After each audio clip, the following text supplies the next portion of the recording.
Hey guys, so one of the things we're doing today, we're going to be doing some Adobe Photoshop brush tools and some of that sort of stuff. So what we're going to do, we're going to go ahead and open up Adobe Photoshop, and this is what I have here. You're going to go over here to the top where it says Create New, and you're going to click on that.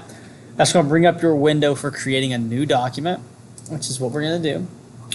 And the way this works is this is where it tells you how you want to set up your document. So we're going to go ahead and start it up, and we're going to write Brushes Practice, okay?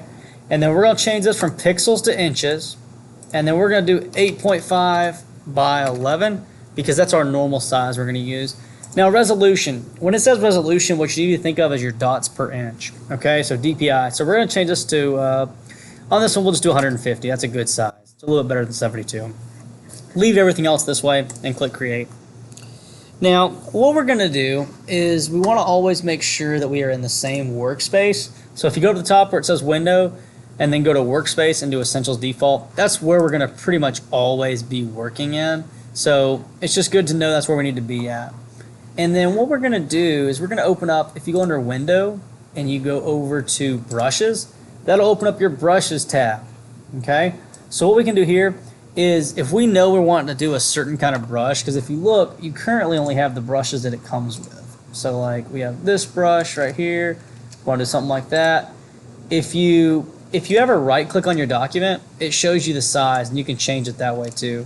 So like you can go in here, turn the hardness up a little bit so it's a little more finer detail. If you turn the hardness up to 100, you see what I'm talking about? It's literally very, just that way. But if you turn it down low, you get that glossy or whatever effect.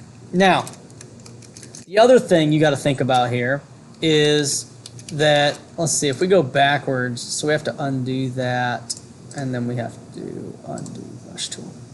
So what's going to happen here, let's say you want to add some new brushes. So we have this thing right here called Brush Easy where we can download all sorts of different things. So what we're going to do is we're going to go ahead and click Free Download. It's going to take a second to download. They have their ads, that sort of thing. Just watch the ad and change it. And what's going to happen though is it'll automatically download here for y'all, and that's okay. But I'm going to go ahead and save my file. And what's going to happen is I have to go to my Downloads folder because that's where they put it. So you go to your Downloads folder, and let me pull it over here, and this is the folder. You may have to extract it, so if you do, just right click on it and then go down to where it says extract all, and then it's going to pop up with this right here. Just click extract, let it do that fancy stuff. Now once that happens, you can go ahead and close your downloads folder. You're not going to need it. All we need is right here, this file that says ABR. Okay, so now we're going to go into Photoshop. We're going to go over here to these three little lines right here. And we're going to click on where it says, let's see, it's going to say Import Brushes. You're going to click right there.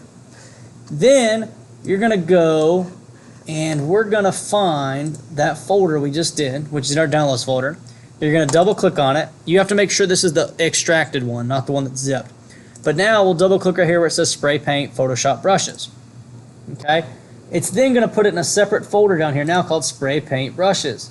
And you can use all of these however you want. And they're all different kinds. You change the size based on what you're looking at. And these are all rectangles, so I'm not a huge fan of that.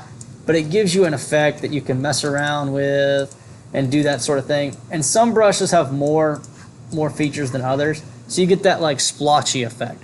But this is just a quick overview on how to do brushes and how to do all that stuff. If you have any questions about brushes, how to install brushes, or simply how to use brushes, or even set up your file, just come ask me. This is just a quick overview on how to set up brushes.